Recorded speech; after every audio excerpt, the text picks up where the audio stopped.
All right, good afternoon, everyone. Again, this is Aaron Clark. I am the manager of our technical account manager team, and I'll just be kind of introducing the webinar, kind of some topics we're going to cover, and then Nick Carney, who is our manager of support, who will be running the webinar.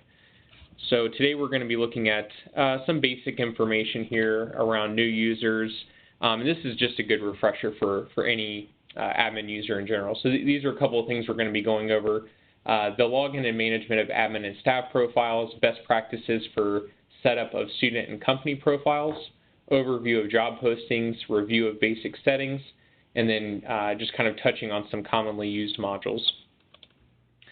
And so at this point, if you have any questions, go ahead and type them in the chat box. There is a Q&A box as well, but you can ignore that and just utilize the chat box and just continue to type in there, and at the end we'll carve out some time to review any questions and answer those. But at this moment, I'll go ahead and pass it over to Nick, and he'll kind of go through some live demonstrations.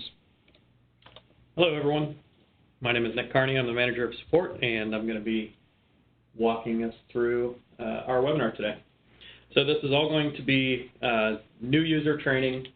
We're trying to get ahead of fall coming back and having a lot of users in your system who may not have used the system before. So a lot of the things that we're going to touch on are going to be basic workflows and basic usage of the system, and sort of outlining how our system is laid out so that it's not, so it makes sense to the user. So what we're going to start with is just your dashboard. This is where you're going to land when you log into the system. You're going to see that you have a list of widgets down here with useful information.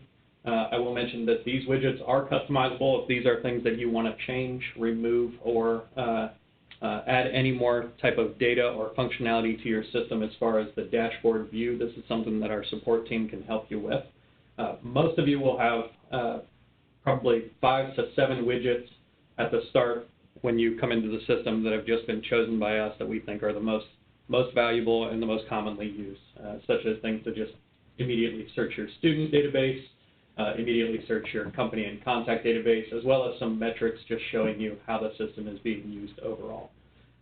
So again, just contact support at GradLeaders if you feel like there are some other widgets that you need to get on your dashboard and some other information that you need to see at a glance. We can send you some information on what kind of widgets are available.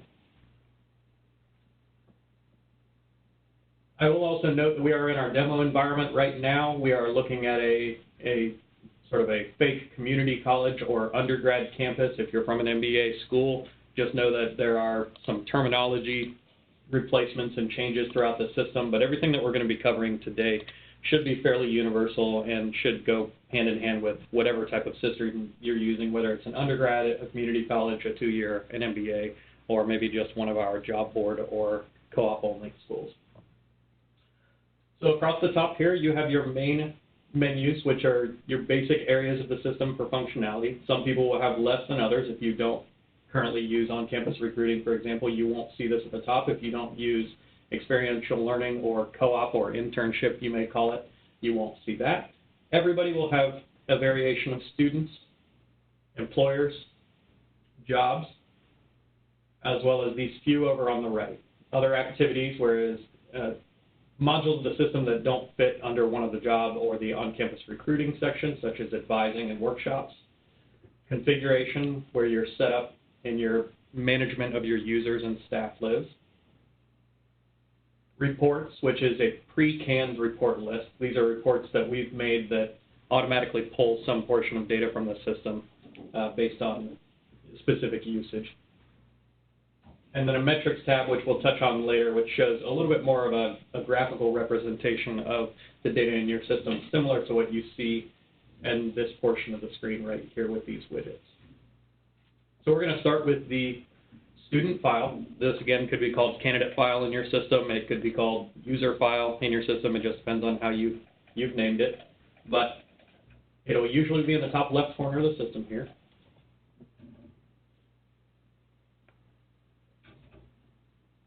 And when you click on the student file, you're going to get a list of your current database of students. All of these pages should look the same regardless of what system you're using. Most of the pages in the system follow a similar layout and functionality, which is what we call the grid system here, as well as a tabbed system, which I'll explain in just a moment. So the first thing you're going to see when you click into the student file at the start is just the All tab is selected, and this is going to show you every student in the system based on the set that you've selected here. You can think of sets as either, in some cases, in some schools, it's current students versus alumni. For MBA schools, it's more of a class year designation of first year versus second year students, maybe executive students or evening and weekend. We can set this up and configure this in multiple different ways, but essentially it's just a bucket of students that are all grouped together for one reason or another. Most schools, as far as the 2-year and 4-year, will just have a student option and an alumni option. So the first thing you're going to see in the system is the All tab, which is going to show us, for example, here we have 290 current systems across all campuses. And to get started in searching for students, we can look for students in a couple of different ways. We can page across each different page and look for them in alphabetical order. We can sort based on one of the column headers here. And give me just a moment, I'm going to deselect all of our students so we kind of start with a clean slate. Or we can run a search on the student file. The search is the pull-out menu to the left.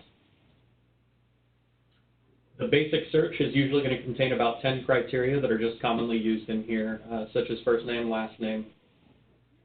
You also have an advanced search option, which is going to take you into a separate screen, which is going to have just about everything that is contained on the student profile or anything that you can search from in the system. So I'm going to just return back to the previous screen here. We'll just run a basic search. Let me look real quickly. Okay. All of these are test students in the system, so they don't really have real names. So I'm just going to search on the last name of 197 just because I happened to see a test student had that name there. So when I put a search criteria in, for example here of last name, I'm going to be immediately taken to the Matched tab, which is going to show me how many results I have based on the search that's shown above. I can from there save the search that I just created and sort of keep that group of students together forever for later use. I can clear my search criteria, or I can refresh my search, which is going to be used if maybe you come back into the system after a few days and the criteria may have updated. Maybe there's more students that fit the criteria of what you're searching on. When you return to this page from outside of the system, you will usually be returned into the last search that you created, or at least that will be contained in the Match tab here. The concept of the Matched, All, and Selected tabs is something that's used throughout our system. The All tab always shows you all of the selected entity, whether it's students, employers, jobs, on-campus visits. The Matched tab always shows you how many results based on what criteria you've searched in the search menu to the left. And the Selected tab is used usually for running actions against the candidates or the entity that you've selected. So in this case, I can check the box here, and you'll see that the Selected tab updated from 0 to 1. And if I move over into the Selected tab, that anybody I've placed a check mark next to will be here. We can actually pull a couple more in just for the purpose of displaying how this looks. So I return to the All tab over here. I'm going to check a couple more students. You can see that it's updated to Selected 7, indicating that I've selected 7 students. And then that group of students is going to be contained in my Selected tab. Now, another common element of the page across the entire system is this Next Actions button. And it's a pull down. And this is going to let you perform an action on the group of students that you've selected, the group of students that you've searched on in the Match tab, or in some cases, all students. So if we look at the difference between this Next Action menu across the All tab, for example, you'll see that there may be more options available to you on the Matched and Selected tab. This is because we've removed certain actions from being run against every student at once. An example would be updating a value on their profile. You can get into trouble if you accidentally update all 290 or all 1,000 or however many students you have in the system at the same time. So we've limited that action, for example, only to the Selected tab. and you can see there are many more actions that you can take on the Selected tab. So we aren't going to get into all of the different actions that you can take, but as a general rule, if you're looking to perform an action on this page or in one of the grids of our system, maybe it's just changing the answer on a student's profile, which is right here. Maybe it's just changing the advisor that's associated with the profile. Perhaps it's just copying, adding a new one, things like that. You're going to want to look underneath this next action menu. You can also select all by clicking on this little drop down here next to this square, which would be all that are in the entire tab that you're looking at. Selecting just the page, we can deselect all, which will uncheck everyone. And more appropriately for the All tab, the Select Page option would just select this entire page of students. So when I move over to page 2 is not selected, only the first page of students. Little quick tip is for someone who may not know it, at the very bottom of the candidate file and some of the grids in our system, there is a little drop down that allows you to display less or more entities at once on the page. So personally, I usually go down here, click this to 50, and that way you get a page full of 50 students at a time rather than 25 at a time. Just a moment here. So I mentioned earlier when I ran the criteria search of last name here that we can save searches. I'm going to demonstrate how to save a search and what that looks like. First, I'm going to run a new search here.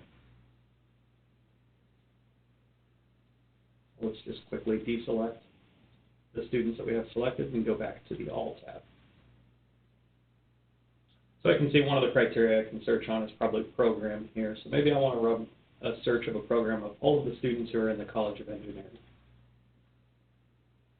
I'm going to open up my search, click on program. I'm going to get a choice of all of the answers for program in the system. Run search, and I'll briefly touch on, there's a couple modifiers on these. So if I wanted to say, show me everybody except the College of Engineering students, I would select the none because I don't want to match that answer. If I want to say, I'm okay with anyone who has any one of these, they don't necessarily have to have all, I would use the any. And if I wanted to make it all-encompassing and I wanted to make sure that every result that was returned had all 4 of my selections, I would choose the all. In general, you're going to use the any most likely. So let's just search for College of Engineering students. We can see that returned 118 students. And maybe I want to save these results for later use. I'm going to press the Save Search button, and a prompt is going to pop up and ask me if I want to save this as a new search or attach it to an existing search. We can see somebody created a test based on healthcare majors in the past, but we'll just save a new search for the purpose of demonstration. It'll ask me to name it.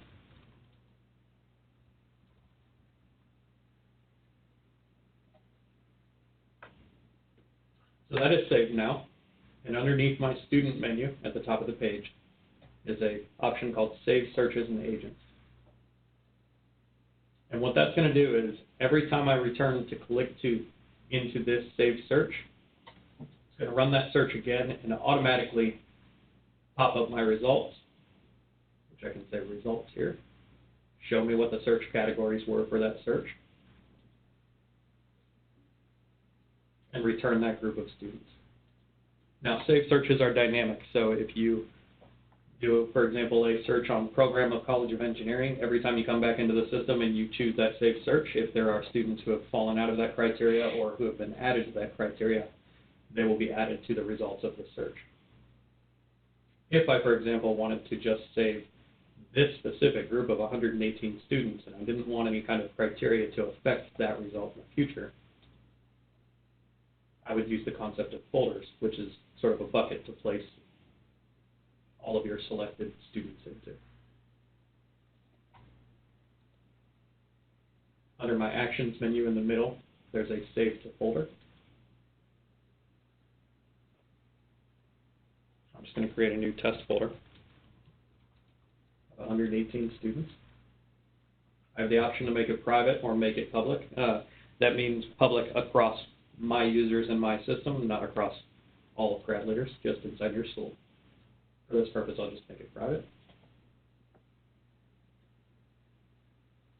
And you can see over in the folders tab now that it's brought us to my test folder of 118 students exists. So this is the fourth tab that's across a lot of the grids in the system and its functionality. So this is the grid for the students. Let's just visit one of the student profiles to see some of the actions that we can take on the student profile itself. Click on any student. You're going to be brought to the student profile page. This will have all of the answers that they've selected or that you've imported into the database for that student. This is also a common page across the system when you're looking at an entity, such as a job, a company, a recruiter, a student, a visit, maybe an advising appointment. You're typically going to get an action menu on the right-hand side, which is actions that can be taken against the specific student that you're looking at.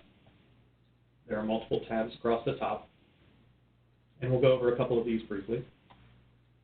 But as far as the basic profile page itself is concerned, if you wanted to edit any of the information on this profile page, you can either do it within the specific question itself by just clicking the edit box next to the question. So maybe I wanted to change this student's college.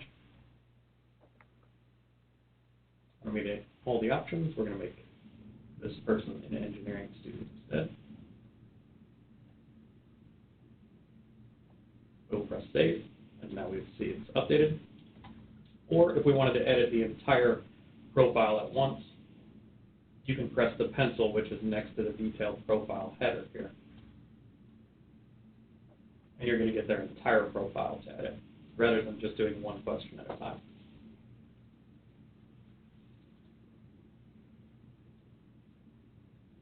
Now there are two sections on every student profile that are sort of distinct from each other. There's contact information, and then there's detailed profile.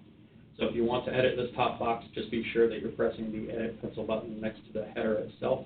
There are a few additional modules in the system that we won't go into that most schools don't use, or not all schools use, that have their own edit functionality next to them. But anytime you want to edit one section of the profile, just press the edit pencil next to it. You can see I'm looking at the contact survey for this. Survey is a word that you'll see inside of our system occasionally, which is sort of our internal term for web form or form that you can edit for an entity.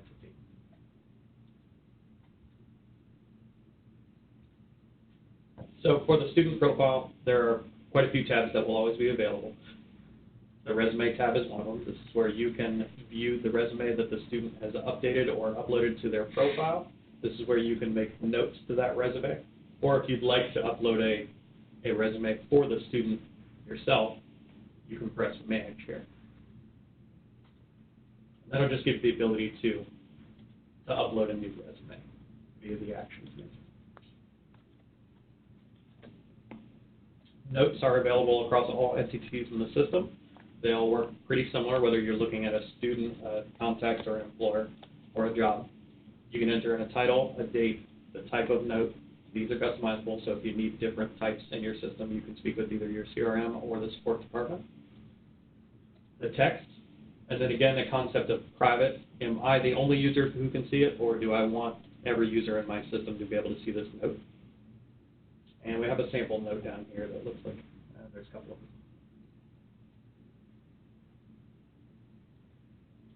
Activity is also in every entity in the system, and this just shows a list of all actions taken by the user. Now, as we're in a demo environment, there probably is not a lot of activity against first name student 130. Let's just see. Here's a little bit. We can see an example of what an activity log would look like to see that a batch email was sent to this student on this date. This allows you to filter and sort based on what type of activity you're looking for. So maybe you want to see all emails that went out to a student. There's a mark in here that says general standard batch email or standard single email, for example.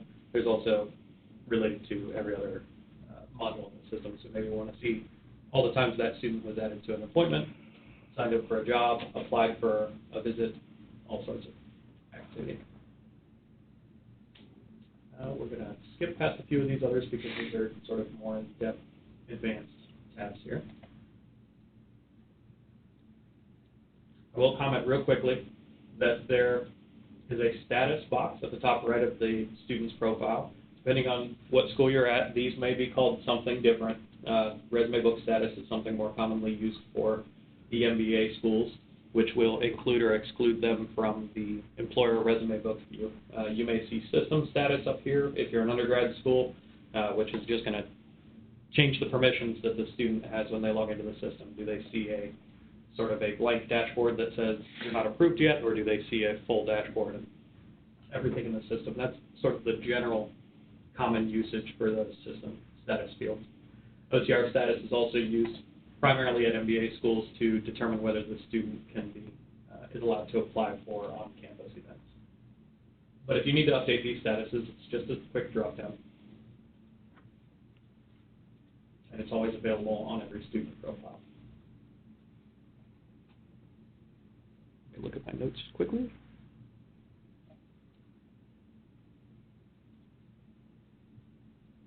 So just a quick note about the student profile.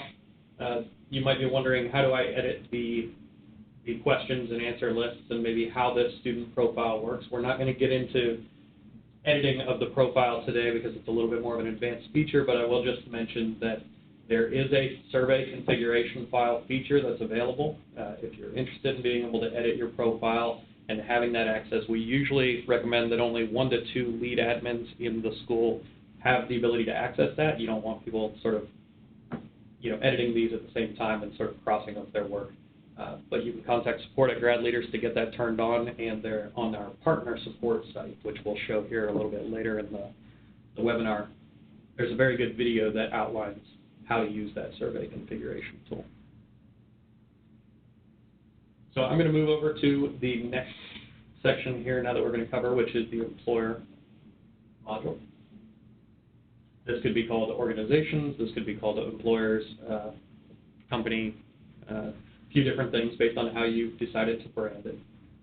But essentially it's always going to be the same. There's going to be an employer section, which is going to show you all of the companies in your system. Very similar functionality to the candidate file that we looked at before. And there's going to be a recruiter or contact section, which is the actual employer users at those companies. So you can see these are named profiles of different users at the companies. You can use either file to sort of get back and forth between these two places. For example, if I'm in the employer or company file and I click on, 1-800-DENTIST, I'm going to have a tab inside of the company profile that's going to show me all of the contacts that work for that company. So it's just a sort of a secondary way to get there. Again, the profile information on both the companies and the recruiters is very similar to the student. You can edit this from this page rather than having the little pencils next to the headers, because there's usually only one section of a company profile. It's actually up here in the action menu to the right. So if we want to change details for this company, we could click Add Edit Company and change all the information on that profile. Just a quick note, most of the places in our system have an updated by field as well as an updated date. This shows the user in your system who last changed this company profile, as well as what date they changed it and what date the company itself was created. You'll see this on the bottom of most entities in the system: profiles, recruiters, companies, jobs.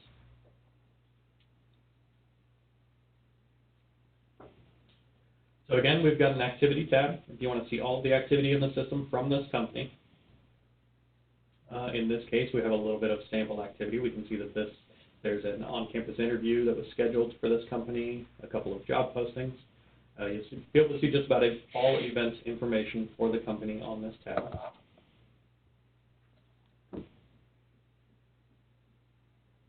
Now, the one other thing I wanted to show as far as sort of a company or recruiter workflow real quickly is the ability to combine. So I don't think at a glance that I have two that are maybe a duplicate. Maybe two people in your system accidentally added an ABC company and you want to merge those. So I'm going to show the combined company function here.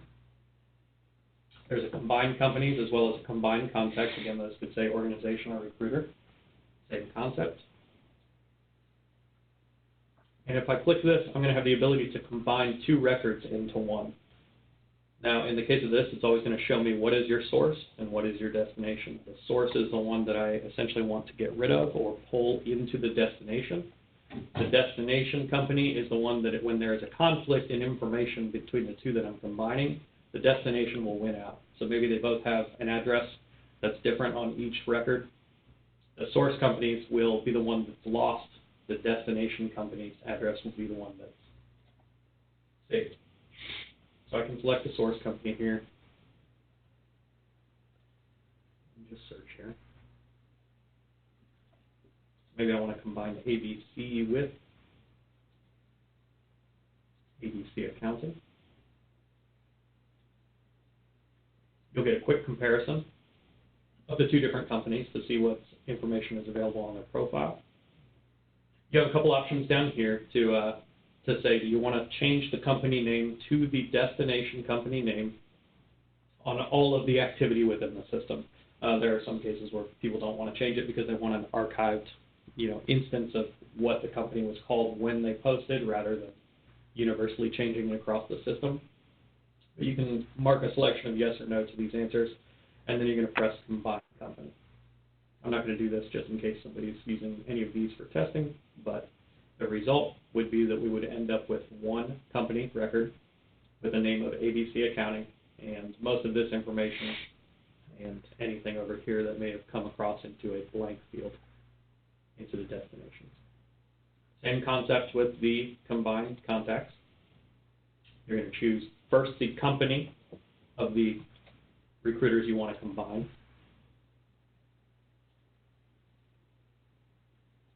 Let's hope that there's some recruiters on this test company.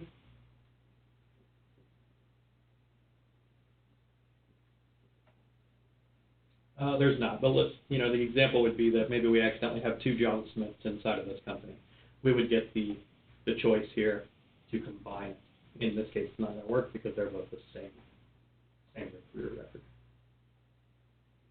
But the same concept for combining overall. So the third main module that exists in all systems that we're going to look at is the jobs module. This is your job board. Very similar grid layout to the other pages, with the exception of current jobs are jobs with a deadline that has not passed, and past jobs are jobs that are already expired. You can run the same search from the job file that you can based on all of the criteria on the profile itself. The match tab functions the same way. The only difference is that you've got the ability to maybe add a job here. And actually, I'm going to touch on one thing that I forgot to mention for the students and employers. Under the action menus on every entity in the system, there is an export. So if you want to export raw data in Excel format, look for this export button under the action menu anywhere. This would export all 66 current jobs because that's the tab that I'm sitting on. If I wanted to export all data for all of them in the past, I'd go to the past tab and press export. And I'm going to be prompted with a dialog of what do I want to export. These are all the fields that exist on the job record. Maybe I don't want to select them all. Maybe I just want to export a few of them. You do have the ability to persist this set the next time. That means the next time I open up an export dialog for this entity for jobs, I'm going to have the exact same checkboxes checked. So if you have something that you export regularly from the system, you may want to use this option here. And I'm not going to hit export there because I think that's about 10,000 jobs. It's going to take a minute to pull all that data, but I would get a resulting Excel file from that. Now I can add a job to the system from this page. Maybe you want to manually add a job into the system that an employer told you about or called your office to ask you to add. First page on this prompt is going to ask you for the company that is posting the job. If the company is not in the system, you have the ability to add the company through this middle option. which contact is going to be attached to the job. Jobs always have a primary recruiter contact attached to them.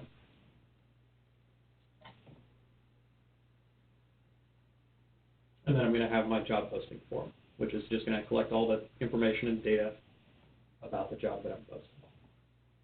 So I'm not going to go ahead and put a test one in here so that you don't have to just sit and watch me fill out fields. But that's how you post a job in the system, manually.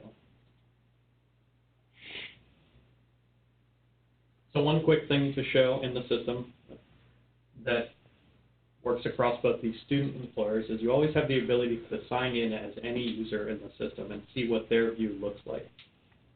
So for the example of students, if I wanted to sign in as student 130 first name, see what their dashboard looked like, what their interface looked like, or maybe help a student who's in my office with a problem that they're having, I can do it in two different ways. I can use this logo with the little silhouette here that says sign in as student. Or I can click on the student profile itself and press the sign in as button next to their name. This will not lose your login, so you're able to work inside the admin interface at the same time while keeping another tab that is the student view of the interface.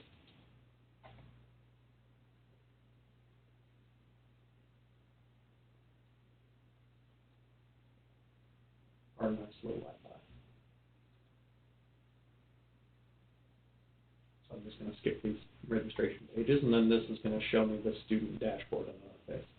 The student dashboard and interface was updated by us about, about a year ago, 2 years ago? And it is totally responsive, so this will work on tablets, phones, or desktops. I'm going to, just as an example, show that if I were to sort of size this to the size of a phone or a tablet, you'd see that the menu on the left-hand side would sort of hide itself inside a drop-down. And the page itself will organize the widgets on the page to fit the device that it needs to fit. So if I'm in a desktop, I'm going to get my full menu. I'm going to get the larger widgets. And then if I'm on a smaller device, the menu is going to auto-hide. And I'm going to have these go down to sort of a single column, one row. So you can use the sign-in functionality to test the system from the student perspective as well as the employer perspective. You can sign in as anyone in the system.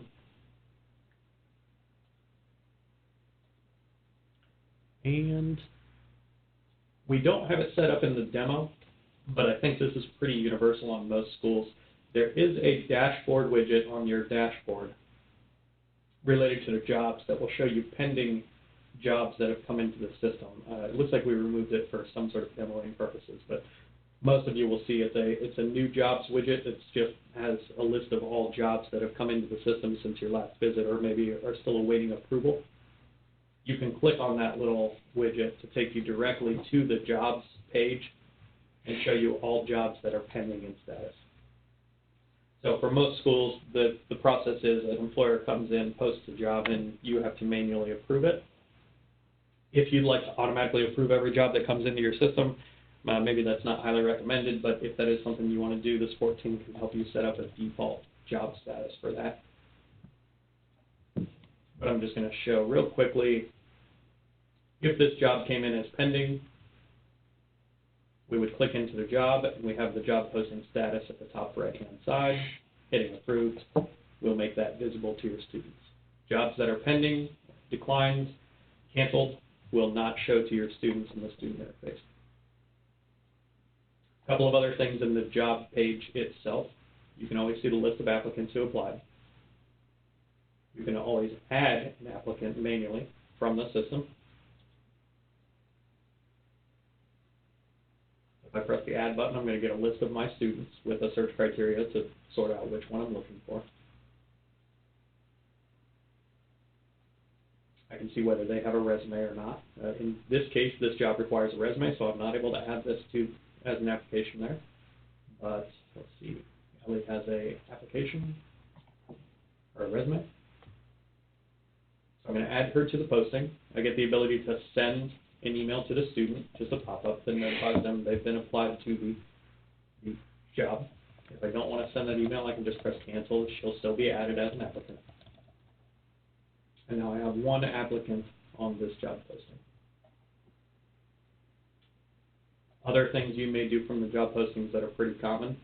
The application deadline date can be adjusted right here. You have the ability always to refresh a job, which is if your default job posting length of days, for most schools it's 90 days as default. You can always change that with us and configure that differently. I'll show you the setting where you can control that. But when an employer comes into the system, it's automatically going to have an application deadline date of 90 days for the most part. Pressing refresh will just automatically refresh that out another 90 days.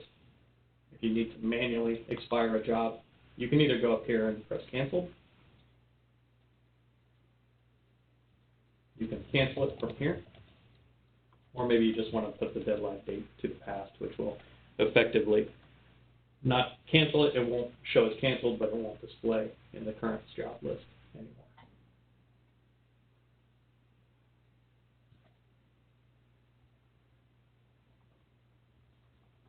Okay, so we're going to touch on a couple of configuration menus and other activities over here that all schools are going to need. In the configuration menu on the right, you have a settings menu. This is just going to give you a full list of all the settings that can be configured in your system. There are hundreds of these, so I wouldn't recommend going in and just changing these at will, but if you're ever stuck in a situation where you're thinking, oh, I wish something operated a little bit differently, it may be worth checking through our settings menu just to make sure that it's not something that's available to yourself. For example, I mentioned the default job posting refresh, or how long until a job posting expires. You can see that 60 days is the default in the job board section of the settings menu for this school. If that's something you want to change, you would do that in the settings menu here. So there are a lot of quick sort of one-touch settings in the system that you can adjust yourself. If you don't, if you're not sure what the setting does, you can always click on the button over here. In the demo environment, we don't have help information for all of these, but usually you'll get a little quick tip on what it does. If you have a question about what a setting does, just email support@gradleaders.com and we will let you know or assist you in finding the setting that you're looking for.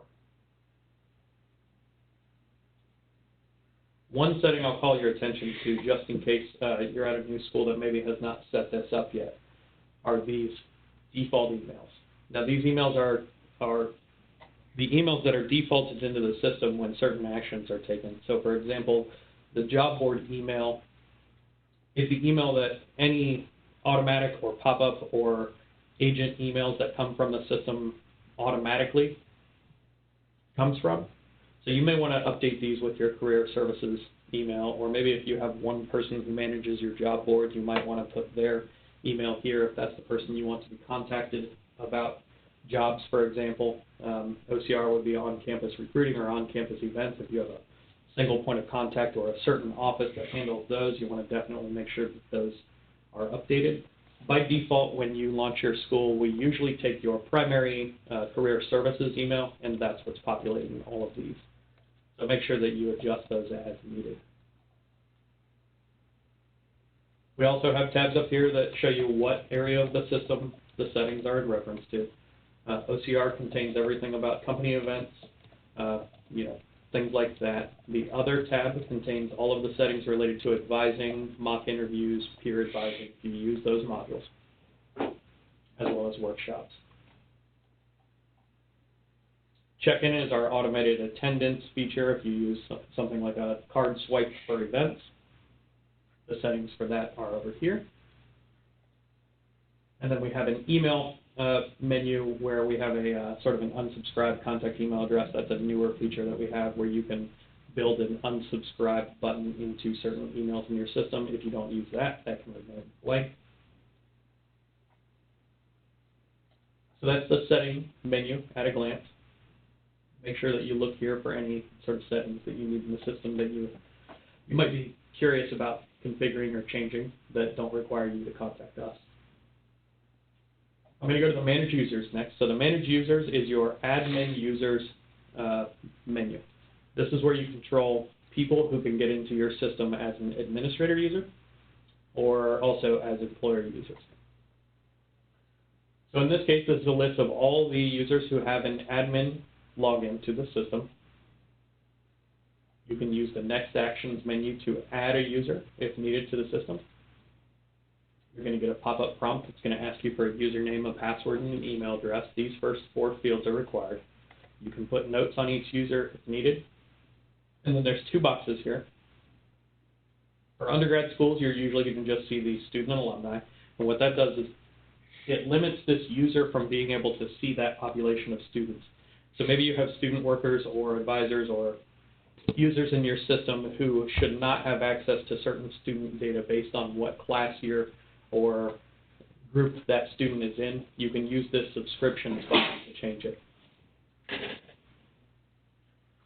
If it's a super user or sort of an administrator who needs to do everything in the system, you can just press select all and get all of the subscriptions to all of the students. There's also a permission menu here. These permission menus are basically defaulted in from sort of our out-of-the-box permission groups. And these fall into different, essentially line up with the menus across the screen. So do I want the user to have the ability to see the advising module? Do I want them to have the ability to see, reporting, or maybe see the candidate file or student file that we mentioned earlier? So if you have certain users in the system who should only have access to certain parts of the system, you're going to want to adjust their permission groups appropriately. We'll just assume that this is a sort of a super user here, so we'll give them all permission groups. Once we type those in, we press save, and we would get a new admin user. I can also click on the existing admin users and change all of the information I just entered, but I also have the ability to do a password fail lockout, so if they enter their password too many times, it will check this box. It'll trigger a lockout. This is where you unlock them. Or you can just disable the login for a user. So maybe that person left your system. You would just disable their login. You can actually see now that they are not included in here anymore. There is a little option under the next action that says show disabled, and that's going to show all the disabled users in your system. So there's another thing that you want to see here in the Manage Users interface, and that is attach existing user. And this is most commonly used for student workers. So maybe you have a student worker in the system they've already got a student profile, which means they already have a username or an email address in the system, but you want to give them an administrator account to maybe have access to certain things that they're going to help with in the system. If you press attach existing user, you're going to be prompted with a username field, and all you have to do is enter the username of the existing user in the system, and it will automatically create an admin user for them. Otherwise, if you were to press add new user and you were to type in a username that already exists in the system, it's going to prompt you and say this user already exists.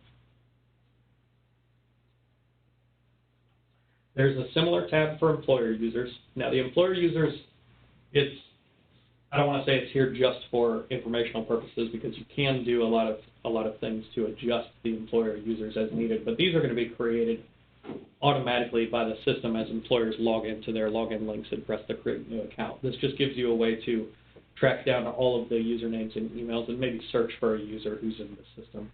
Or if needed, maybe you have an employer in here who's not behaving nicely and you need to disable their login. You can also get to a similar function from the recruiter contact file itself. So if you go to the profile of that employer, you get this same option in the action menu on the right-hand side. So the next thing I'm going to look at is the staff setup.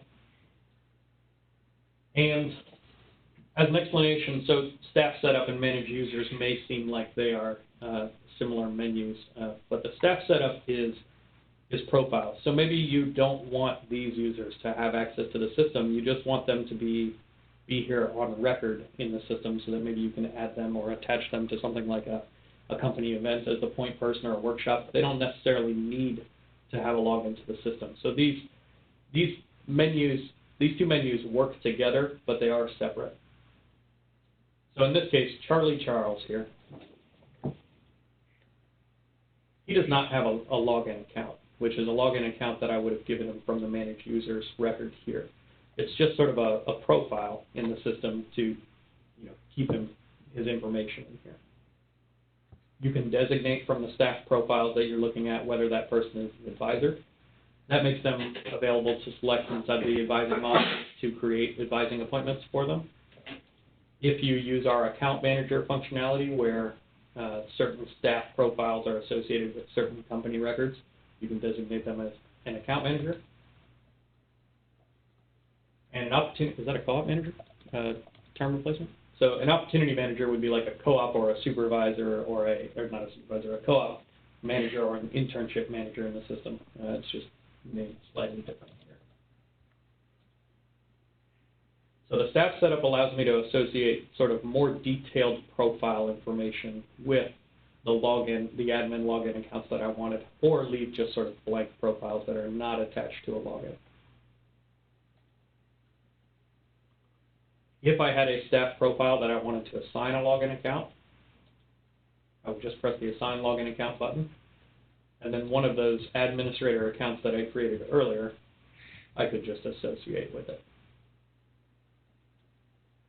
A couple of other options that you can see from the staff profile setup is the staff themselves can maybe come in and edit their profile and adjust whether they receive Outlook notifications, if that's something that you're using in our system, or turn on some settings about how many hours before an appointment or event they're notified via email for the automatic triggers, things like that. So those are some of the main modules in the system. I'm going to touch on just one more, and that is the Metrics tab.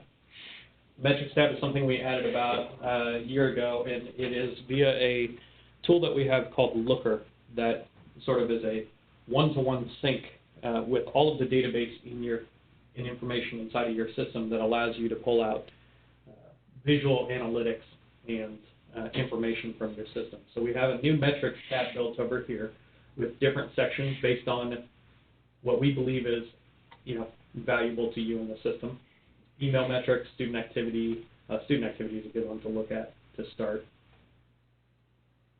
So you can come into the Metrics tab and get visualizations as well as data on things like candidate engagement, daily logins, how many candidates you have in the system.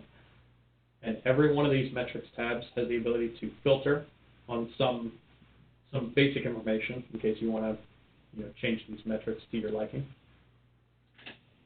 as well as the ability to download this as a PDF or export it as a CSV, so you can get the actual raw data out of these reports. These are also all dynamic in that you can click into these reports. I'm not going to click in because in the example of the demo in here, we have to instance this with live data. So this is actually live data that we don't want to show on the webinar here. But if I were to click in here, I would actually see those 18 logins of the students, for example. If I clicked over here, I would actually see the 800 uploaded resumes and the list of students who did it. So we definitely invite you to go and look at all of these metrics tabs and get information from here. Feel free to give us feedback on what you like about these metrics tabs, what you think might be more useful. We do have the ability in the system. I don't know if it's enabled in the demo environment yet. If you are a user of our Looker tool, we have a Looker license that's offered that gives you full access to 100% of this tool that generates these so that you can generate these analytics on your own. But there is also a menu available in the system to pull your custom reports into the system. I don't see that that's enabled in the demo yet.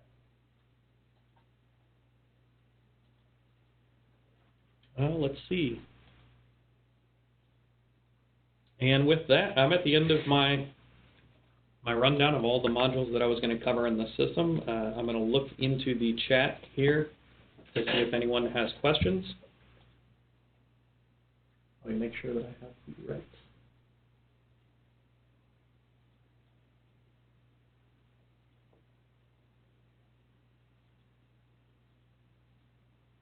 I don't see any in here at the moment. Let me make sure that I'm looking at the right spot.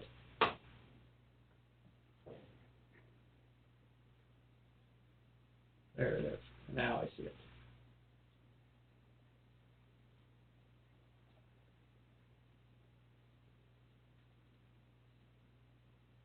Okay. So we have a question about talking about the new student app available. Let me see if that is turned on in demo.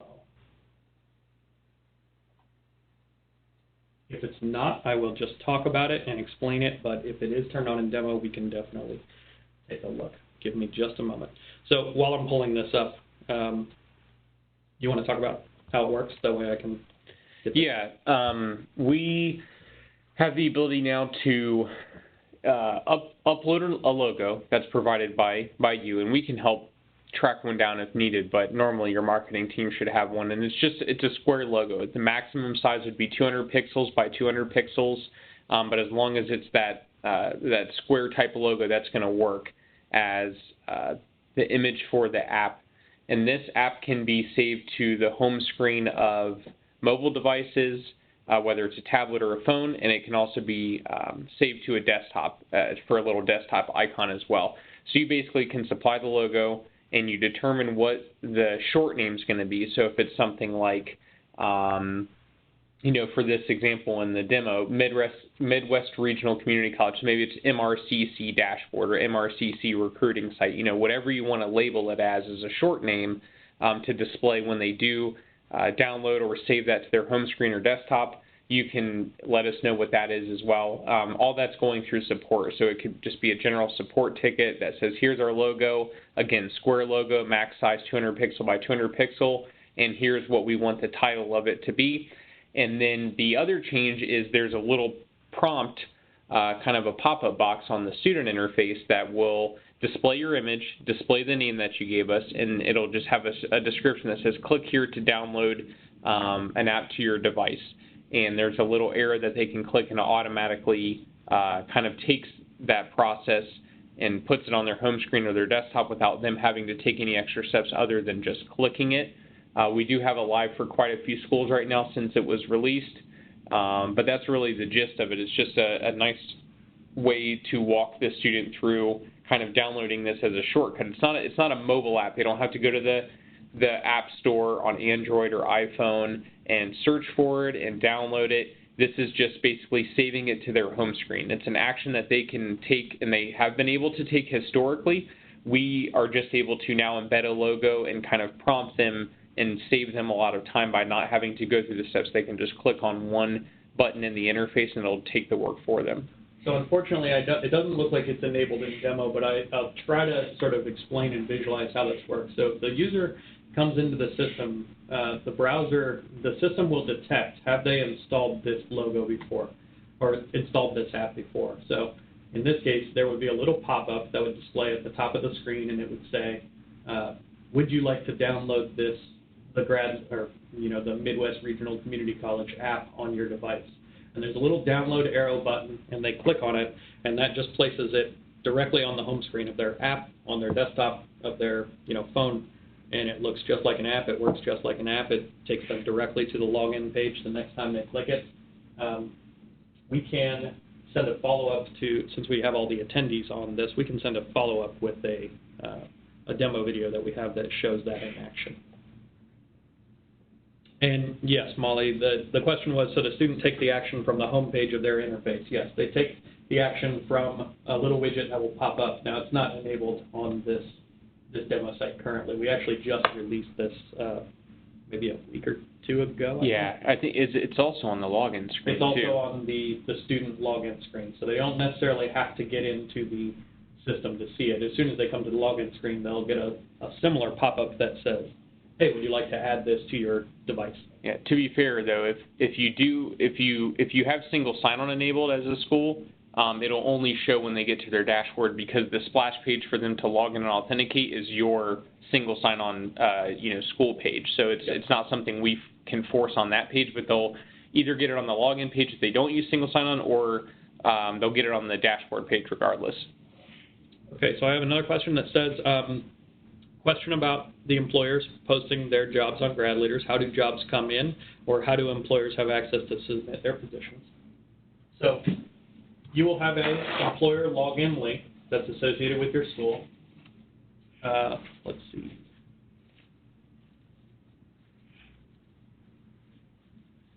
Let me pull it up here. By default, it's just, this is the generic version here, just a login link that you'll provide to your recruiters, that you can put your logo up here, put some custom messaging if needed. This will actually, the design of this page is going to change here in a little bit. We have some more graphics and sort of a different, nicer, more colorful interface that's coming soon. So they'll log into the system. I don't have a employer account right here, so I'm actually going to just sign in as a recruiter like we showed before.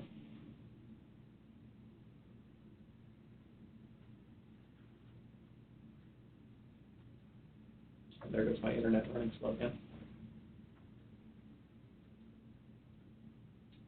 So let's say Ellie Herzenberg here just signed into the system.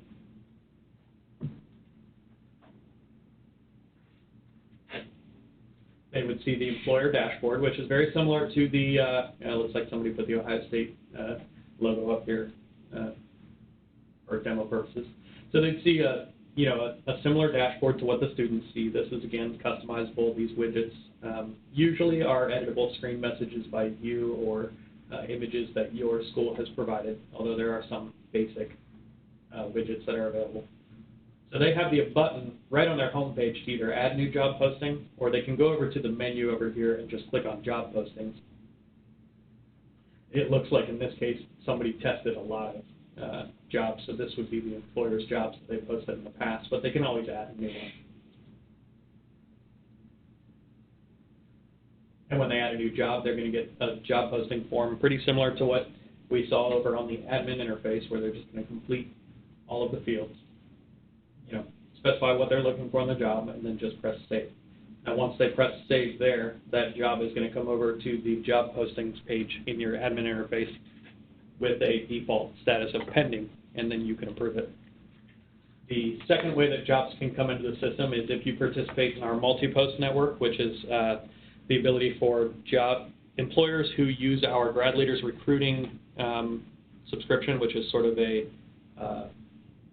how would you explain it? Sort of like a very, like a high-level, more like Fortune 500 companies type of interface where they pay for a subscription to our service and have the ability to post across our entire network. Or they can go to gradleaders.com and they have the ability to purchase job postings across our entire network. So if you participate in the multi-post network, you will receive the jobs that are coming through that system based on the criteria that the employer selects. So they have the ability to not only select school by school, but target different kinds of populations, whether it be MBAs or undergrads or specialty masters. If you're not familiar with the multi-post network and how that works, and that's something you want to get information on, if you have a CRM, you can speak to them about it, or you can just email support@GradLeaders, and we can sort of get you some documentation on that. Let's see.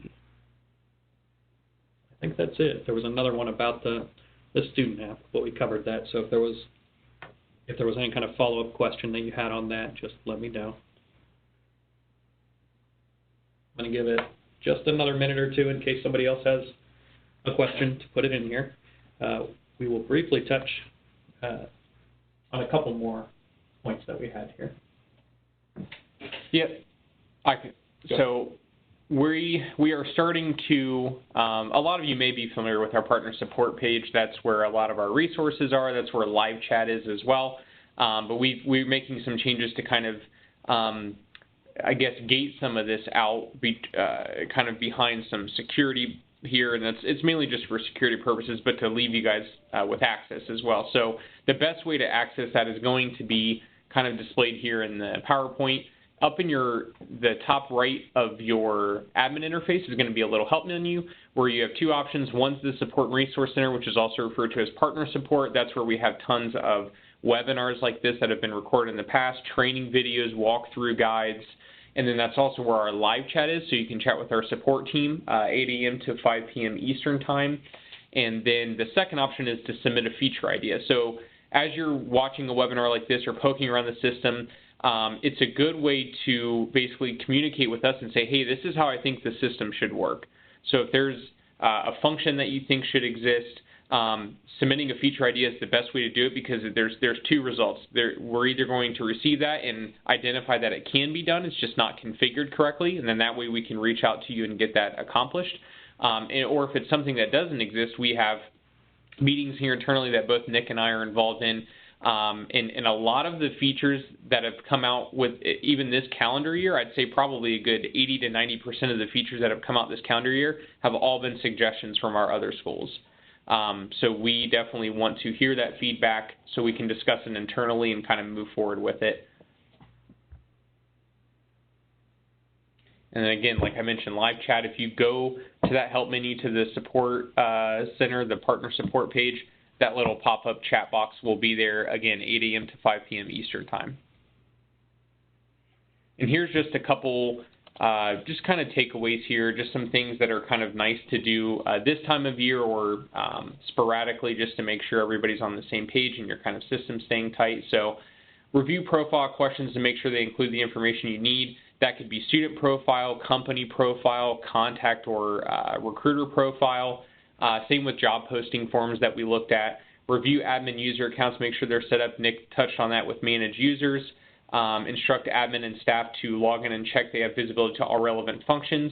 And that goes back to managing users, the permissions they get, making sure they have the correct access in the system. And then the last thing we just talked about the partner support live chat. Just share with staff that up through that help menu and the admin interface in the top right corner is the best way to kind of get some self-help and also be able to chat with us. Okay, and I don't see any other questions that have come in since we opened that up. So I think we are done here. We're going to record this. We did record this webinar. So this will go up on the website usually 3 to 4 days after we post it over on that partner support site. We also definitely suggest you check out our past webinars. We have it on the advising module, on the on-campus interview module, some of the real detailed, more high-level modules that we offer that we weren't able to get into in a sort of a new beginner training. So definitely check those out. And if you have any questions, get into live chat or email support@gradleaders.com with your questions, and we'll be here to help. Thanks, everyone. All right, thanks, guys.